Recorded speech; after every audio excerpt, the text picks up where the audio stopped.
Fala mestres, meu nome é Augusto Bax, eu sou investidor de criptomoedas há pelo menos 200 mil anos. No vídeo de hoje nós vamos fazer análise gráfica de Bitcoin, de Ethereum e de outras criptomoedas.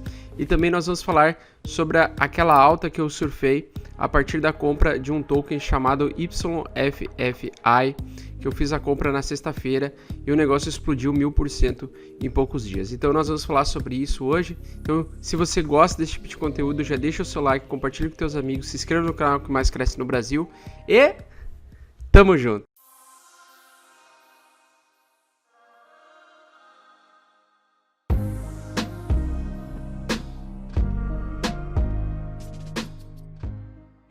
Então, sem muito rodeio, pessoal, para quem quer surfar gemas, pegar oportunidades como eu peguei na YFFI, é só você se tornar um membro DeFi Satoshi Kon Premium, tá? Através de uma assinatura mensal, você vai receber conteúdos exclusivos e uma live semanal na quinta-feira de manhã, que a gente vai fazer falando sobre o mercado e também procurando aí por essas gemas, beleza?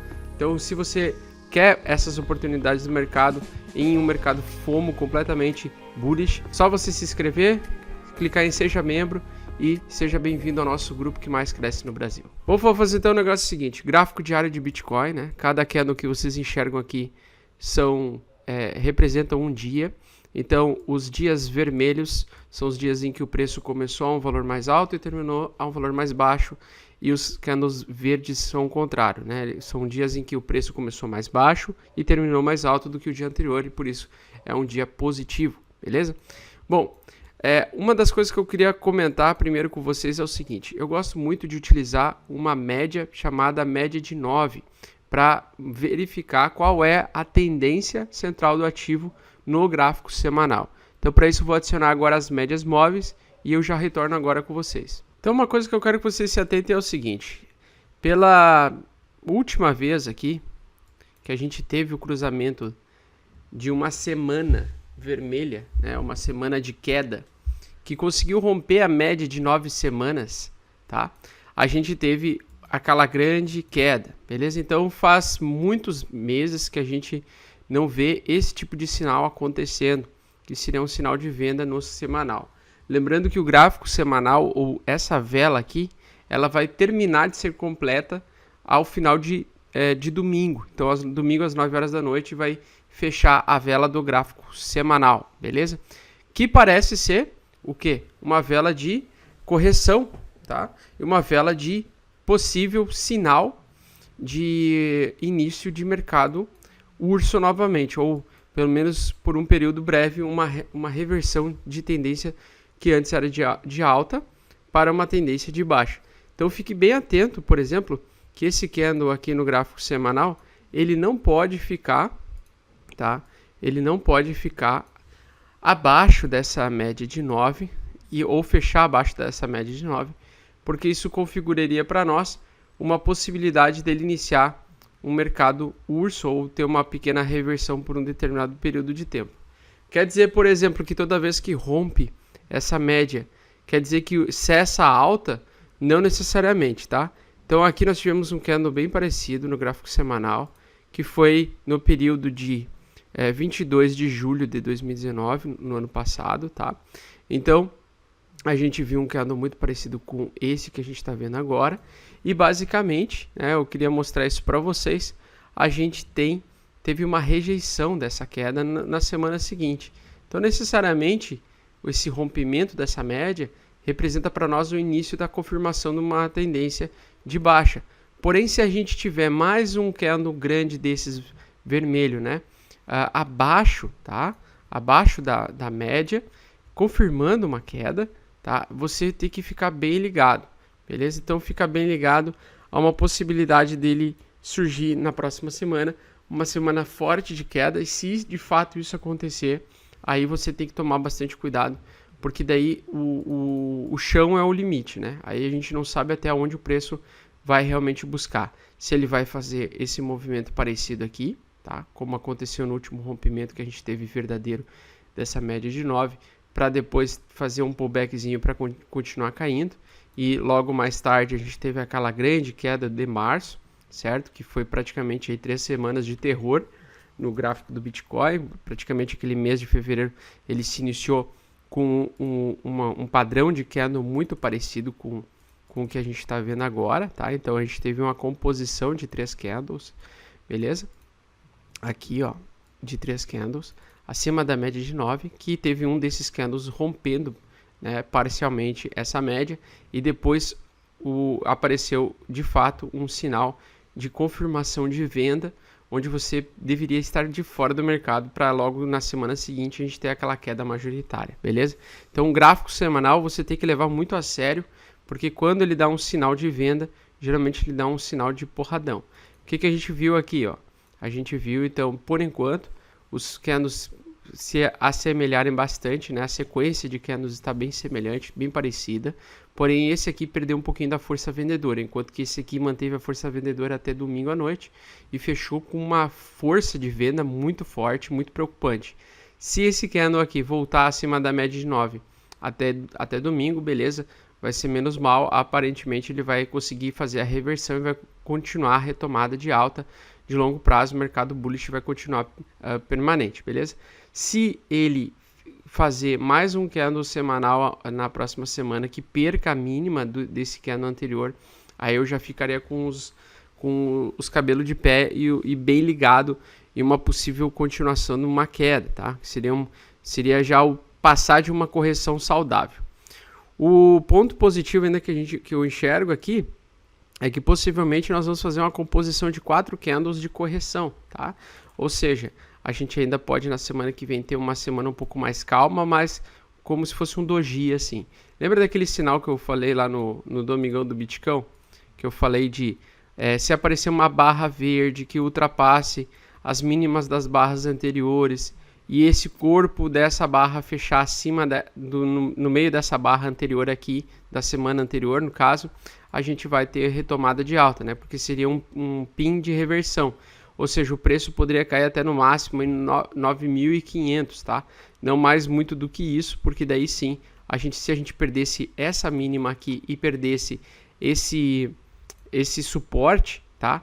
Vai ser complicado, porque o que o preço, na minha opinião, está fazendo? Ele está testando uma resistência antiga nossa que a gente acabou de superar neste ano para servir como suporte, beleza? Então o preço geralmente ele faz isso, ele faz o rompimento de uma resistência com bastante dificuldade, depois ele vem e volta para testar, e aí ele continua subindo. Então por isso que eu estou mais otimista em relação a essa queda agora que a gente está vendo, porque na minha opinião ainda é uma correção natural, beleza? Assim como no passado do Bitcoin, quando a gente estava naquela euforia de altas infinitas, todo dia, toda semana tinha altas, a gente tinha sim alguns padrões de candles aqui, semanais, de correções, ó, como este daqui, por exemplo, que necessariamente não iniciaram uma queda.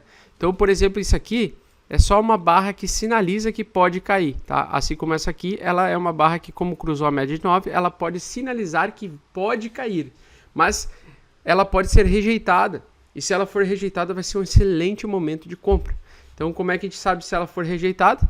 Novamente, a gente precisa de um candle semanal, e eu quero que vocês prestem atenção na próxima semana também, que o corpo do candle permaneça acima ou dentro da barra anterior para continuar o movimento de alta explosiva, tá? E justamente se for um candle pequenininho, um doji ou um candle de menor diâmetro, ele vai antecipar para nós uma semana explosiva na semana seguinte, assim como aconteceu aqui, por exemplo, tá? Então um pequeno dojizinho assim ia ser excelente depois de uma correção natural de 4 semanas. Por que o mercado ele corrige depois de 4 semanas geralmente? Ou por que uma correção em um mercado de alta dura em média 4 semanas? Porque o nosso ciclo natural, o ciclo do ser humano, é de mais ou menos 20 dias, tá? Então, entre 20 a 40 dias, a gente vai ter correções e retomadas de reversão. Esse é um padrão comportamental, genético, possivelmente genético, onde os nossos ciclos eles se orientam com base em média de 20 dias e isso se reflete bastante no mercado, beleza? Então, o ser humano tem propensão a agir de forma em conjunto, de forma de grupo, desta forma, tá? Então, por isso que 4 semanas, eu acho que são 4 semanas interessantes para uma correção, para um ativo como o Bitcoin continuar subindo, beleza? E o Ethereum, Augusto, como é que tá a questão do Ethereum, né? Bom, o Ethereum deu uma sofrida ultimamente com o FOMO, a gente viu que o preço das taxas estava completamente absurdo, o que motivou muita gente a investir na Tron por um período de tempo. A Tron, para quem não sabe, é um projeto que veio a competir aí com o Ethereum. Ela já é um projeto bem antigo, já é desde 2016, 2017.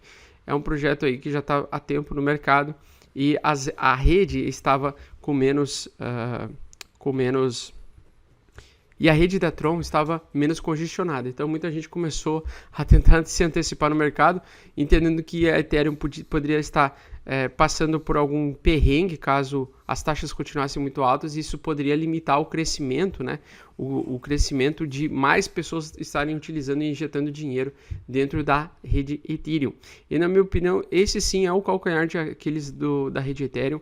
Apesar da explosão do mundo DeFi aí que a gente está vendo, eu acredito que para o Ethereum continuar subindo e tendo uma valorização, ele precisa quase que imediatamente fazer o lançamento lá do Proof of Stake, ou a conversão do seu protocolo de Proof of Work, que é semelhante ao do Bitcoin, para um sistema de Proof of Stake para validar as transações a valores mais baixos que compensem uma grande multidão de pessoas, mais de milhões de pessoas, utilizar os protocolos DeFi. Porque, para quem não sabe, tudo que a gente faz em protocolos DeFi, a gente precisa usar gas. E gas, você usa Gwei, que é a menor unidade de um Ethereum.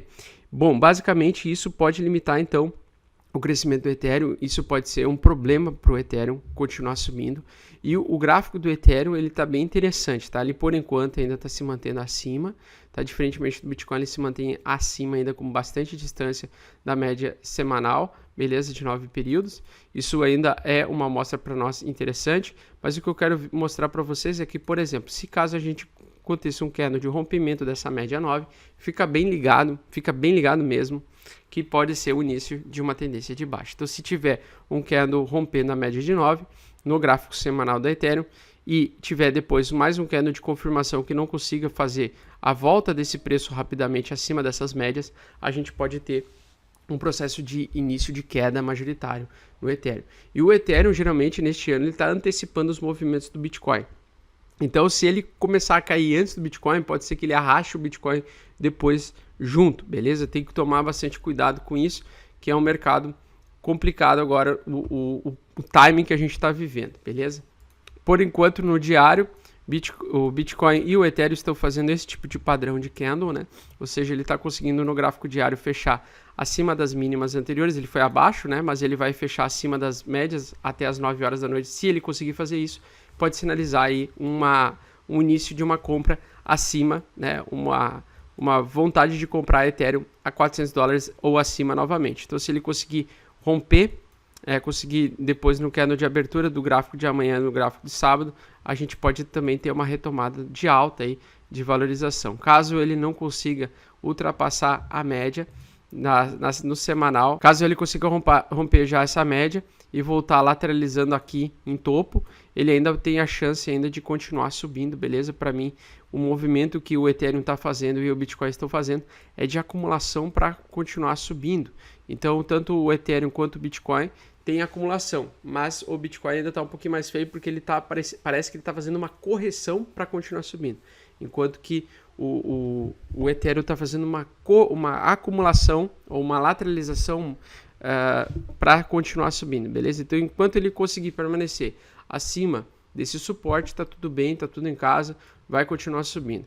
Se ele perder, tá? Se ele perder, aí sim é um sinal bem complicado de que a gente pode voltar a ter uma tendência de queda mais prolongada, beleza? Link está fazendo a mesma coisa, mas enquanto ela está fazendo esse movimento, eu acho que o preço de compra em $10 na Link ou o preço de $8 na Link, caso ele venha a descer um pouco mais, caso o Bitcoin vá buscar os 9.600 antes de continuar subindo para fechar o gap dos contratos futuros da CME, eu acredito que o preço entre 10, 12 dólares é interessante para a recompra da Link. Eu acredito que nesse projeto ele vai continuar subindo. É o projeto mais interessante dos sistemas DeFi aí. E é o projeto mais relevante que tem também neste presente momento. Eu olhei o gráfico agora da Link e eu queria falar a seguinte coisa. Ela fez aquele padrão de volume acima da média, né, de pequeno topo, ou seja, ele está apenas fazendo uma correção para continuar subindo. Fica atento se não vai formar, tanto na Link quanto no Ethereum e no Bitcoin, uma formação de uma cunha, beleza? De uma cunha de alta, onde o preço ele pode fazer uma acumulação, mesmo que ele caia por um período, por um valor um pouco mais baixo, ele pode fazer uma acumulação para continuar subindo logo adiante, beleza? Então, também existe essa possibilidade aí da gente estar enxergando um triângulo, né? Ou uma cunha de alta no Ether, na Link e no Bitcoin. Que nada mais é do que uma figura gráfica que é um padrão de congestão e também um padrão de acumulação para o preço continuar subindo, beleza? Pode ser que esse mês aí de setembro seja um mês mais água de salsicha, onde a gente vai ver vários dias o preço continuar dentro dessa zona para depois subir, tá? Só que tem um porém aí, eu quero passar já é uma análise mais fundamentalista, beleza? Em novembro, no início de novembro, nós vamos ter as eleições. Historicamente, o mercado tradicional, o mercado de ações, ele se antecipa, as movimentações do mercado tradicional se antecipam um mês antes das eleições. E essa movimentação, que ela pode ser de queda, beleza? Pode ser de despejo, busca de liquidez, pessoas querendo sair dos mercados de risco ou mercados variáveis para se proteger de uma possível oscilação muito ocasionada por este período aí pré-eleições. Ele é um período um pouco complicado, tá? Da gente ficar totalmente exposto ou completamente exposto nos mercados voláteis. A minha sugestão, e é o que eu vou fazer, tá? Eu vou me manter 50% em criptomoedas fortes, como Bitcoin e Ethereum, pode ser até a Link também, e 50% em dólares, beleza?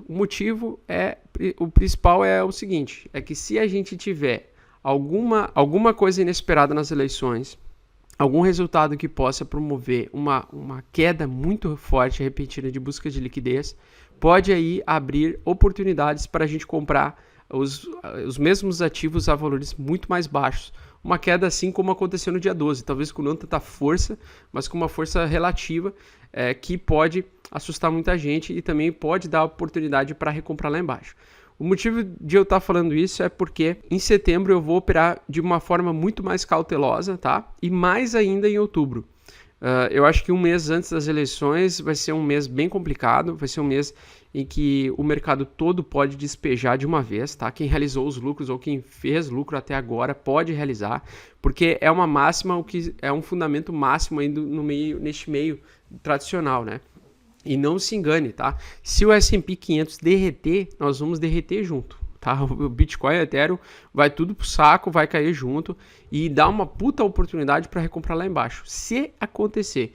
Mas como a gente não consegue prever o futuro, não somos donos da verdade, a gente vai agir de uma forma em que a gente consiga proteger parte do nosso capital caso ocorra alguma grande queda, uma grande ruína, para a gente recomprar lá embaixo, tá? Existe a possibilidade de em outubro eu vender 80% das minhas posições, tanto em Bitcoin quanto em Ethereum, tá? Caso eu veja que o mercado não consiga voltar acima da média de 9 e a correção ela evolua para uma depressão, uma recessão, tá? Ou seja, um mercado bear market. Então tome bastante cuidado porque foi um ano muito atípico, é um ano que está tudo de cabeça para baixo, então seja bem prudente com os seus investimentos, proteja muito o seu capital e se de fato ocorrer uma grande queda, né, aproveite a grande oportunidade, de recomprar o mais baixo possível caso ocorra uma queda majoritária inesperada. Hoje se você perguntar para qualquer um do mercado de cripto, ninguém espera Bitcoin a $8.000, por exemplo, mas pode ser que com o resultado das eleições, com uma busca de liquidez, com o S&P 500 derretendo, pode acontecer do Bitcoin voltar a $5.000, a $3.000, a $4.000, e aí dessa vez você não vai querer ter perdido a oportunidade de comprar lá embaixo, beleza? Então eu acho interessante ter pelo menos uma pequena reserva de valor suficiente para você poder comprar lá embaixo, na ruína, na depressão mesmo do mercado. Quando você sentir um medo absoluto, vai lá e compra, beleza? Bom, e agora eu só vou falar para vocês rapidamente sobre o token que eu comprei, o YFFI Finance, que é uma ramificação aí do protocolo oficial da iFi, tá? Ela é um hard fork. O terceiro, tá? Nós tivemos o YFF, aliás, o YFII, tá? E agora o YFFI, que foi aquele token que eu comprei na sexta-feira, eu até postei no Instagram, a galera ficou louca, né? Quando eu falei, eu comecei a comprar ela a $9, depois eu enchi o carrinho a $15, né? E depois, logo em sequência, nos dias seguintes, então 24 horas depois, 48 horas depois e 72 horas depois, o preço chegou a bater os $500, beleza? E aí eu vendi 30% do meu portfólio aqui, ó, em 350, tá? E depois, recentemente, eu vendi a 250, tá? Então, eu surfei uma grande alta, uma grande valorização desse token.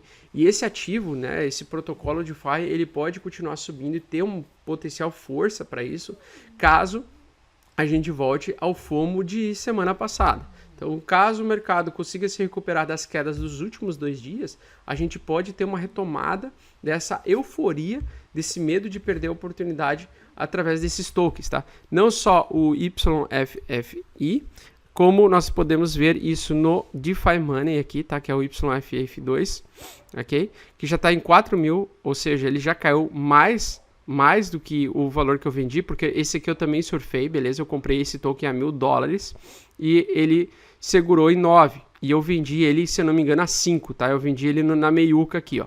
Eu não cheguei a arrastar ele até o final, porque eu não esperava que ele ia ser listado pela Binance tão rápido.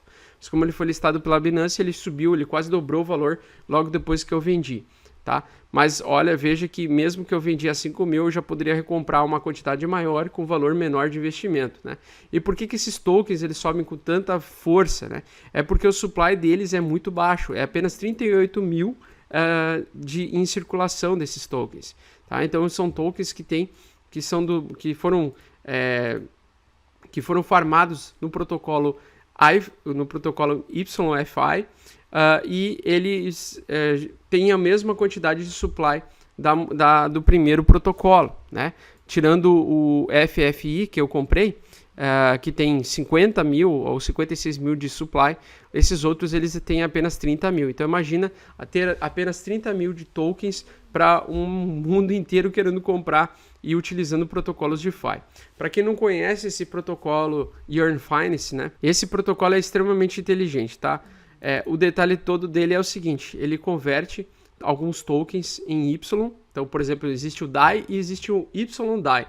Quando você converte o DAI em YDAI, você praticamente faz com que ele se transforme num dólar inteligente. E esse YDAI, enquanto ele estiver preso neste protocolo, ou esse seu DAI, ele vai se transformar num DAI inteligente, onde ele vai ficar procurando oportunidades de pools que estão dando mais liquidez, que estão provendo maior liquidez de forma automatizada, sem você precisar ficar procurando protocolo por protocolo aquele que está dando uma rentabilidade maior. Então ele simplesmente pega e converte esse DAI em YDAI, e esse YDAI é um token que ele consegue ficar girando e consegue transacionar e transitar entre pools, né, entre outros protocolos que tem pools de liquidez e que dão um incentivo maior para a valorização desse ativo. Por isso que, por exemplo, colocando DAI neste protocolo, você vai ter um retorno médio aí anual de 83%, beleza? Então, claro, é um protocolo extremamente relevante, interessante, né? Ele é um protocolo extremamente inteligente, na minha opinião, e basicamente por causa do Yearn Finance, eu acredito que muita gente migrou para o DeFi Yearn Finance 2 por especulação, assim como eu fiz lá no YFFI e surfei uma alta maravilhosa. Não consegui, infelizmente, pegar o lucro total daquele investimento, mas eu saí pelo menos com um puta lucro, né? Ou seja, meu investimento foi de $200 e praticamente eu lucrei $10 mil naquele protocolo. Podia ter lucrado 20, né, se eu tivesse saído, mas como a gente não consegue adivinhar onde é topo e onde é fundo num protocolo desses ou num token desses que sobe 1000% em 3 dias, a gente tem que, né, ir fazendo com calma as coisas, beleza? Então, se você gostou dessa oportunidade que eu peguei, né, e quer também surfar junto comigo outras possibilidades, outros tokens que podem se valorizar ao longo do tempo, de forma extremamente rápida, surfando principalmente essa ansiedade por encontrar um novo token que pode subir maravilhosamente bem, né? As famosas gemas. É só você se inscrever, se tornar membro aqui do nosso canal, adquirir o plano Satoshicão DeFi Premium, beleza? Então eu te espero lá e também te espero no próximo Domingão do Bitcão. Vai estar eu, o Caio, o Felipeiro do Bitnada provavelmente vai estar lá também, se ele não estiver viajando nesse final de semana. E a gente se vê então no próximo Domingão do Bitcoin. Então, Espero que vocês tenham gostado. Se inscreva no canal, deixa o seu like, compartilhe com seus amigos e tamo junto!